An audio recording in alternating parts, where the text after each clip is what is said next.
So hopefully at this point you have run the browser check and the video on how to enter answers if you're not familiar with MyMathLab. Next step is to attend the lecture as though this were a face-to-face. So here on the left-hand side is the chapter contents button.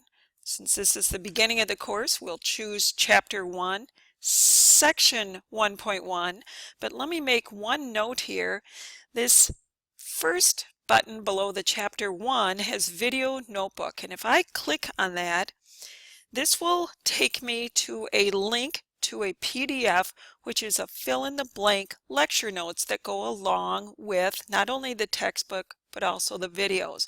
So the examples that they're going over will be printed there. You will fill in or show work as you're going through, just as though you were taking notes in an actual face-to-face class. So I'm going to go here, section 1.1. Here's the video presentation as though you were attending the class in a lecture format. This particular section has been broken down into 12 examples over the content in this first section.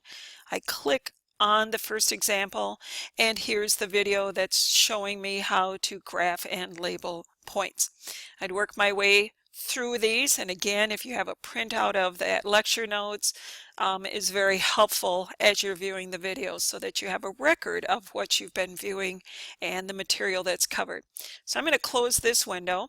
The other option that I do have is the e-textbook, and it takes just a second here for this to open. This is the electronic version of essentially the same thing as if you had purchased the hardcover paper textbook. On the left-hand side is a table of contents, similar to that you would find in the hardcover textbook. At the top of the page are the control buttons. I can go from page to page here. I can type in a specific page number. Other buttons that you might find helpful. Here's the highlighting tool where I can change the highlighting color, but if I click on that and I find something that I want to highlight, it's just a matter of clicking and dragging on that.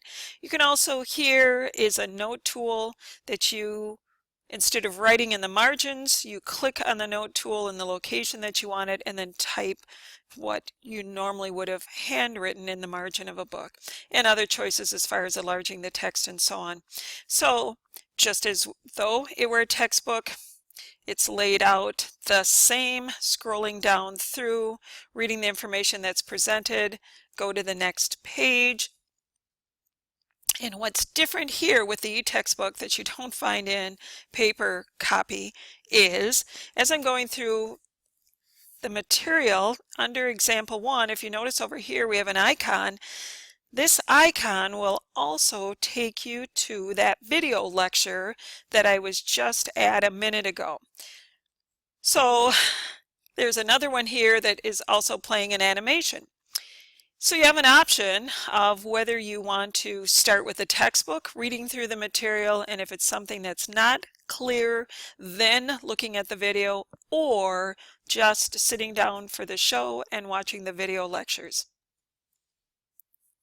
Next, after going through the lectures and or the textbook, you're ready to start your assignment.